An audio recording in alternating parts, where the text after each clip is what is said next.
অস্ত্রের আঘাত শুকিয়ে যায়, কিন্তু কথার আঘাত কখনো শুকায় না।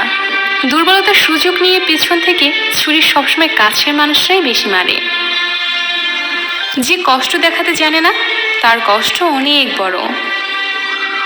সবার জীবনে এমন কিছু মানুষ থাকে যাদের সাথে কথা বলতে মন এমনিতেই ভালো হয়ে যায়। বিবেক যেখানে স্বার্থপর, নীতিবাক্য সেখানে শুধুই হাস্যকর। মাঝে মাঝে খুব চিৎকার করে বলতে ইচ্ছে হয়, আমি ভালো নেই।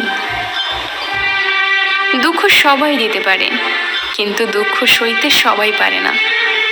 বন্ধুত্ব সবাই করতে পারে, কিন্তু বন্ধুত্বের মূল্য সবাই দিতে পারে না। এই পৃথিবীতে গিরগিটির চেয়েও বেশি রং বদলায় যে প্রাণীটি, সেটি হচ্ছে মানুষ।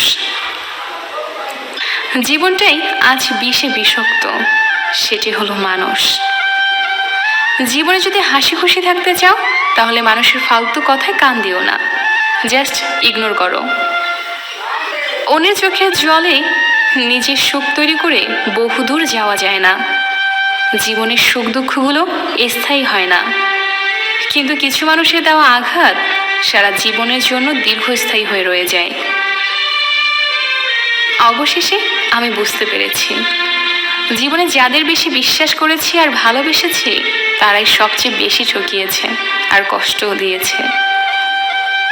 যতদিন না নিজেকে প্রতিষ্ঠিত করতে পারবে, ততদিন কেউ তোমার পাশে থাকবে না। টাকা জমিয়ে শখের জিনিস কেনার মর্ম কি হয়, সেটা একমাত্র মধ্যবিত্ত পরিবারের ছেলেমেয়েরাই বোঝে। ভালোবাসা এমন এক অনুভূতি যা সবার প্রতি হয় না, কেবল বিশেষ একজনের জন্যই বরাদ্দ থাকে। জীবনের চরম শিক্ষাটা তখন পাবেন যখন কাছের মানুষগুলো আঘাত দেবে। তখন বুঝবেন আপন বলে কিচ্ছু হয় না এখনকার দিনে। কিছু মানুষ আপনাকে ছাড়বেও না, আবার ধরেও রাখবে না। আপনার সাথে এমন আচরণ করবে যেন আপনি নিজেই তাকে ছেড়ে চলে আসেন, যেন সাপও মরে লাঠিও না ভাঙে, দোষটা যেন আপনারই কাঁধে পড়ে।